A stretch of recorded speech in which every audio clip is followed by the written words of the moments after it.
ఉన్న బంగారాన్ని విడిపించి ఆ రోజు ఆన్లైన్ రేటుకే మేము కొంటాం. Sharma gold company. నమస్కారం, వెల్కమ్ టు సుమన్ టీవీ. నేను గీతాంజలి. ప్రస్తుతం మనతో పాటు శివరుద్ర సాధు గురుగారు ఉన్నారు. వారితో మాట్లాడదాం. గురుగారు నమస్కారం అండి. నమస్కారం అమ్మా. గురుగారు, వితంతువులు బొట్టు పెట్టుకోవచ్చా? ఎందుకంటే మన ఆచార వ్యవహారాలు చూసుకుంటే గనక వాళ్ళు బొట్టు ధరించడం కానీ మెట్టెలు కూడా తీసేస్తూ ఉంటారు, మట్టి గాజులు వేసుకోరు, మంగళసూత్రాలు అయితే ఎలాగో తీసేస్తారు. అసలు నువ్వు వివరణ అంటే డీప్ క్వశ్చన్ అది. ఒక వ్యక్తి ఎందుకు కోల్పోతాడు ఇవన్నీ? అంటే భర్త చనిపోతే ఖచ్చితంగా ఇవన్నీ తీసేయాలా? కొంతమంది ప్రశ్నిస్తారు కూడా, కొంతమంది చెప్తారు భర్తతో పాటు కాదు కదా నీకు వచ్చి, నేను పుట్టినప్పటి నుంచి బొట్టు పెట్టుకుంటున్నావు, ఆయన చనిపోతే తీసేయాల్సిన అవసరం ఏంటని అలా వాదించిన వాళ్ళని కూడా చూసాం. కానీ అసలు ఏది నిజం?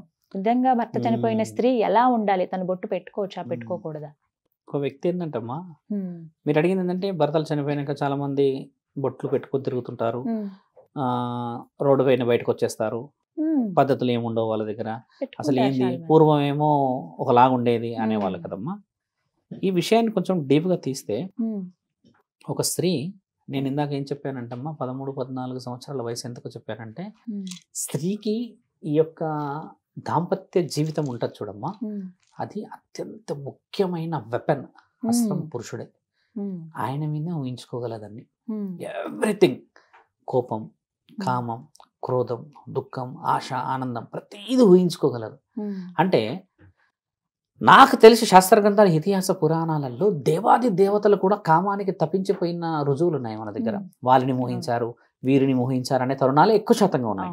ఇక్కడ ఒక స్త్రీ మన సంప్రదాయంలో మనం మాట్లాడి ముందుకు తీసుకెళ్తే, కామం అనేది ఒక స్త్రీ చాలా బలంగా పరమాత్ముడు ఇచ్చిన ఒక ఆజ్ఞ. మనం ఏమంటాం 13-14 సంవత్సరాలకి మెచ్యూరిటీ అంటాం కదమ్మా. అది యాక్చువల్ అది మెచ్యూరిటీ కాదు, యాక్చువల్లీ ఈ ఏమంటారు పుష్పవతి అనే కార్యక్రమం కాదు అది.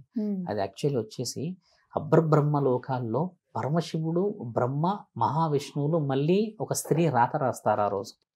ఈవిడ పుణ్యమయ్యి సౌభాగ్యాన్ని కాపాడగలదా, ఈవిడ జీవిత లక్ష్యాన్ని, వంశోద్ధారకులను పుట్టించగలదా, పుణ్యమైన పనులు చేసి సమాజ బాగోగులు, అత్తామామలు, ఇటు అటు రెండు, ఇటు మెట్టినింటిని ఇటు పుట్టినింటిని చూసుకోగలదా అని నిర్ణయించగలుగుతాడు. అందుకని స్త్రీ యొక్క పుష్పవతి కార్యక్రమం అనేది బహు ఉత్తమముగా పండగలాగా చేస్తారు. దాని ఉద్దేశం ముఖ్యంగా అది. మీరు బాగా గమనించండి, వాళ్ళు ఇచ్చే అది ఉంటుందమ్మా ఈ వడి, అందులో పెద్ద పెద్ద పెద్ద పెద్దగా పండ్లు పెడతారు, అంటే మంచి పౌష్టికమైనవి, కొంత బెల్లము, కుడకలు చాలా బలంగా ఎందుకు పెడతారంటే ఆ వడి ఎంత బలంగా నిండితే జీవితం అంత పండుతుంది అనేది పెద్ద మనుషుల మాట. అది నిజమే. ఎందుకంటే అప్పుడు తిన్నప్పుడమ్మా ఎంటైర్ బ్లడ్ ప్యూరిఫికేషన్ అయ్యి మంచి రక్తస్రావం అనేది ఆ 11-12 రోజులు జరిగితే లైఫ్ టైంకి కావాల్సిన అన్ని డోర్స్ ఓపెన్ అవుతాయి. గర్వాన్ని దాల్చగలదు, భర్తని మోయగలదు, కుటుంబాన్ని, భార్యాన్ని మోయగలదు, మంచి రుచి శుచి శారీరక సౌష్ఠవతని గెలిచి సమాజాన్ని నిరూపించగలదు. నేను సౌభాగ్యవతిని, నేను ఒక కుటుంబం సంసారంలో గెలవగలుగుతున్న మహాపతివతని అని చెప్పడానికి ఆ అర్హతల అర్థం చాలా గొప్పగా వివరించారు. ఆడవాళ్ళు ఇంకా బహు ఉత్తమంగా చెప్తూ ఉంటారు. అలా వచ్చిన ఆ తరుణం వెనకాలో కొంచెం వెనక్కి వెళ్ళి చూడాల్సిన విషయం ఏంటంటే అమ్మా, 13వ సంవత్సరానికి పెనిమిటి వచ్చేస్తాడు. అసలైన ప్రపంచం మొదలైతుంది ఆ సమయం. చిన్న వయసు నుంచి పెద్ద వయసు అడుగు పెట్టేవాడికి ఆ స్థితి ఈయనగానే అడ్డొడ్డిపోతాడు. అంటే కోపం వచ్చినా, ఆనందం వచ్చినా అన్ని ఈయనే అయిపోవడం చేత, జీవితం అంతా ఈయనకే ఉండడం చేత, ఈయన సడన్ గా ఏదన్నా జరిగో ఇంకేదన్నా అయిపోతే ఇష్టంగా వదిలేస్తుంది ఆ జ్ఞాపకాలని. ఎలా? మాంగళ్యం కడతారు, కాళ్ళకి మెట్టెలు పెడతారు, గాజులు వేస్తారు, ముఖ్యంగా ఇక్కడ కంటే బొట్టు ఇక్కడ పెడతారు. ఇన్ని ఆవిడ ఏం చేస్తుందంటే, సర్వస్వం అనుకున్నవాడే వెళ్ళిపోయాక ఈ జ్ఞాపకాలు నాకెందుకు అని.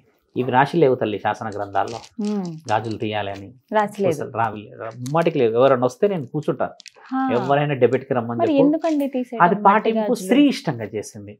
సర్వస్వం అనుకున్నవాడు నా భర్త, ఆయనే లేడు, ఇప్పుడు అవన్నీ వేసుకుంటేనే అందం చందం, నీకు ఇంకేదైనా విలువ వివరణ. అది లేని సమక్షంలో నిన్ను ఏం చూస్తారంటే, పురుషుడి కోసం ఆశించుందా, లేకపోతే ఈవిడ ఏం ఆశించున్నది అన్న వక్రీకరమైన మాటలు రావచ్చు.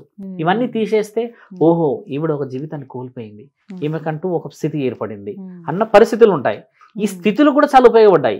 దీన్ని ఆపిన మహానీయుడు కూడా వీరేశలింగం పంతులు భర్త చనిపోగానే అదే మంటలో పడిపోతున్న స్త్రీలు ఉంటే కూడా అలాంటి వాళ్ళను చంపిన వాళ్ళు ఉన్నారు తల్లి. మన దగ్గర ఆయన పాపం 33 సంవత్సరాలు పోరాటం చేశాడు. ఇది 3rd 4th 5th ఉంది ఈ పాఠం. ఆయన సతీ సహగమనాన్ని ఆపిన మహానీయుడు వీరేశలింగం పంతులు గారు. ఈ రోజుల్లో నాకు తెలిసి ఎడ్యుకేషన్ లో సగం మందికి తెలియదు వాళ్ళకు చేసిన గొప్ప పనులు. ఆయన ఆపాడు 1920లో 30లో ఆపిన తర్వాత కూడా అక్కడక్కడ జరిగాయి. 12-13 సంవత్సరాల పెళ్లిళ్ళు చేసుకోవద్దని ఆపింది కూడా ఆయననే. ఇలాంటి గొప్ప కార్యక్రమాలు చేశాడు. ఎందుకు బాల్య వివాహాలు ఆపాడు తెలుసా తల్లి? ఆ 13-14 సంవత్సరాల వయసు పెళ్లి చేసేసప్పటికి వాళ్ళు ఎగ్జాక్ట్ లైఫ్ ని ఎంజాయ్ చేయలేకపోయారని. ఎలా ఎంజాయ్ చేయలేకపోయారంటే ఇటు తీసుకెళ్ళాలి, గొడ్డును తీసుకెళ్లి కట్టేసినట్టు అక్కడ ఇంట్లో కట్టేసేస్తే అక్కడ పెండ తీయాలి, బో చేయాలి, అత్తామామల మర్యాద, ఈ పులువల కొడతారు, ఇక్కడ మాట్లాడితే నీ మర్యాద నా మర్యాద అంటారా అని ఇవన్నీ విలువలు ఆయన చూసి అభం శుభం తెలియని ఒక జీవితాన్ని నాశనం పట్టిస్తున్నారా అని గొప్పగా తీసుకెళ్ళాడు.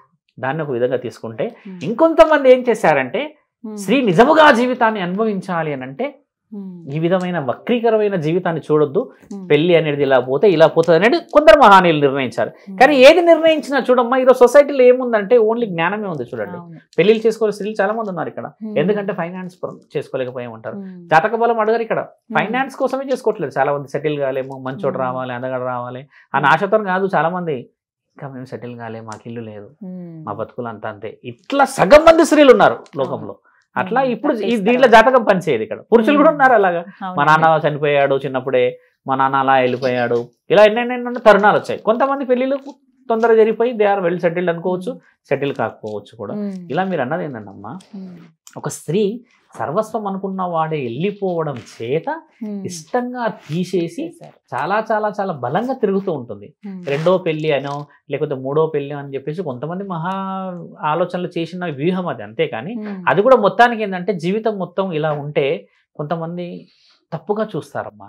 కొంతమంది ఉపయోగించుకునే రీతిలో చూస్తే కొంతమంది అవకాశవాదులు లక్షల్లో ఉన్నారు ఈ రోజుల్లో. అలాంటి 100 కుటుంబాల్లో నాకు సంప్రదింపులు వస్తారు కదా.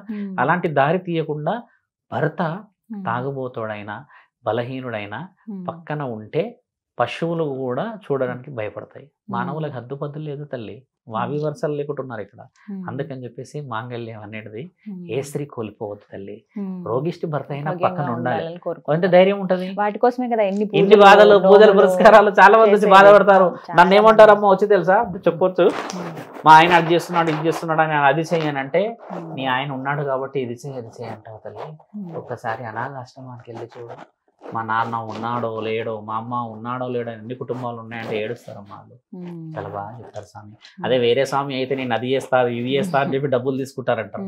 పరమాత్ముడు అన్ని చేసేస్తున్నాడు. బాటసారులో అంతే తల్లి. మనం దాహమైందా, నీళ్లున్నాయి, తిన్నావా, తీసుకో. నిద్ర వస్తే కూడా రోడ్డు మీద కూడా నిద్రిస్తాడు.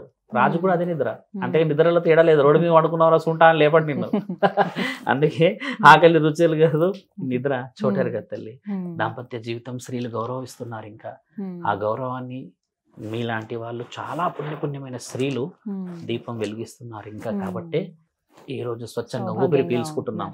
లేకపోతే ఎప్పుడో పాపం ఆడ తప్పు చేయాలంటే కడపకు కూడా తెలియదు తల్లి, చేయగలుగుతుంది కదా. అలా ఎప్పుడు ఏ స్త్రీలు చెయ్యదు. ఉన్న జీవితం ఇదే అని ఏడుస్తుంది, ఉన్న జీవితం ఇదే అని నరకయాతన పడుతుంది. అలాంటి నరకయాతనే కుటుంబం తల్లి. ఏమి లేకుండా సుఖభోగాలు శరీరం కోసమే ఇచ్చే జీవితం ఆ తల్లి. కాబట్టి ధర్మం కాపాడాలని పరమాత్ముడు ఎప్పుడు చెప్తూ ఉంటాడు కదా. ఆ ధర్మమే నిజమైన ధర్మం. దాన్ని కాపాడాలి మనందరం. సర్వే జనా సుఖినో భవంతు. ధన్యవాదాలు గురుగారు. నమస్కారం.